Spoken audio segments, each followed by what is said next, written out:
Hi there. If you like these kind of story, please like and subscribe so I can make more. Comment below what you could have done differently. Thanks. During the extreme heat, I died protecting my wife and daughter from my own brother. I remember the burning sun, but the way the air hung heavy, unmoving, the way silence took over the world. My brother Mark, who is vicious, lazy, and selfish, he had lost himself. The world had turned upside down, and desperation stripped away what was left of his humanity. He wanted our supplies, he wanted our safety.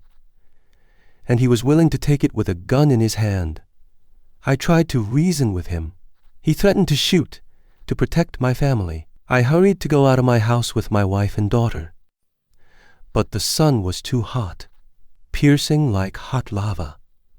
In the end, me and my family was burned to the ground by the sun. Then I woke up. At first I didn't speak.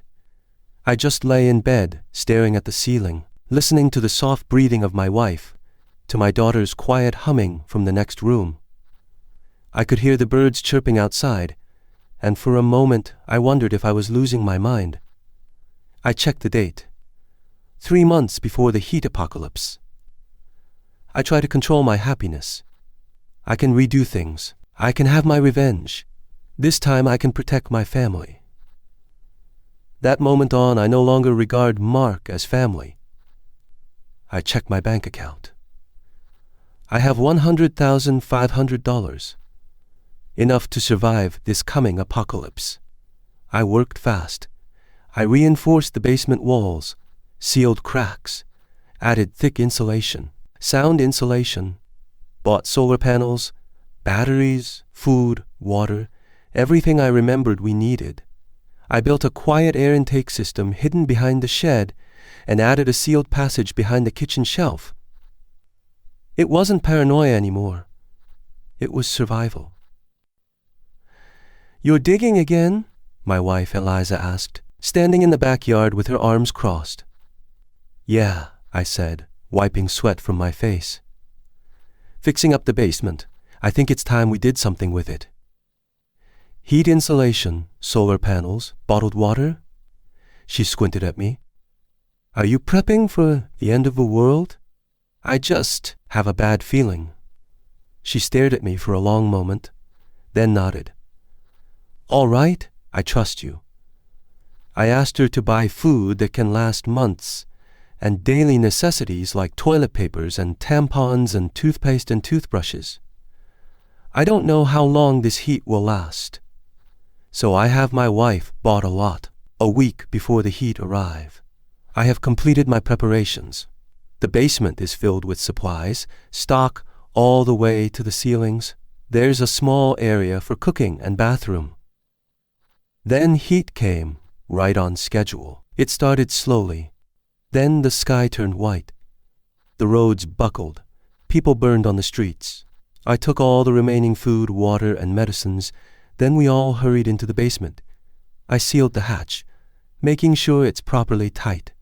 "Daddy," my daughter whispered in the dark, "will we be okay?" I knelt beside her and held her hand. "Yes, we will. Just stay close. We'll get through this." The temperature in the basement is constant at Sanjui, degree A. We read books and tell stories telling to pass the time. Occasionally, I turn on the radio to check for news. It's all about deaths, forest fires, and river drying up, and some sheltered for the surviving people doubt. Days later, he came. I watched through the camera feed as my brother Mark stormed into the house, dragging his wife and teenage son behind him. "Alan, I know you're in here," he shouted, kicking the door shut behind him. "Where is it?" he barked, ripping open cabinets, throwing drawers. Food, water, anything. Where the hell did he hide it? His wife leaned against the wall, sweating, exhausted. "There's nothing here, Mark. This place is empty," he snapped. "He has something." He wouldn't just leave. Below, in the basement, I whispered to myself, "You're too late, brother. Let me see how you will survive this time without me." Days passed. The electricity upstairs failed. Without the air condition, the heat soared into the house. I watched them through the cameras. They have become slower, weaker. "Mark," his wife said, voice cracking, "we can't stay here." His son spoke quietly. "It's too hot. I can't breathe." They left. I watched them step out into the sun. They didn't make it past the end of the block. This time, it's them who was scorched by the sun. I didn't feel pain. Mark and his wife and son drove us out in my previous life. Weeks passed. The food held. The air held.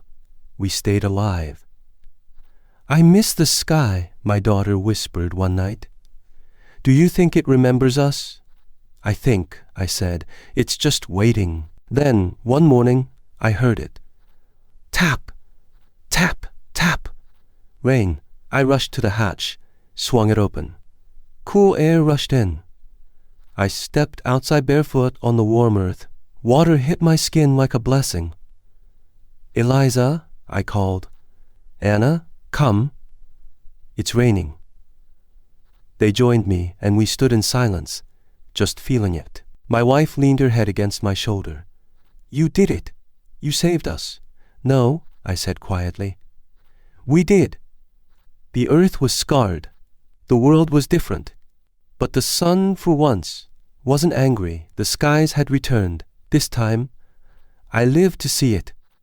This time, we survived. The end.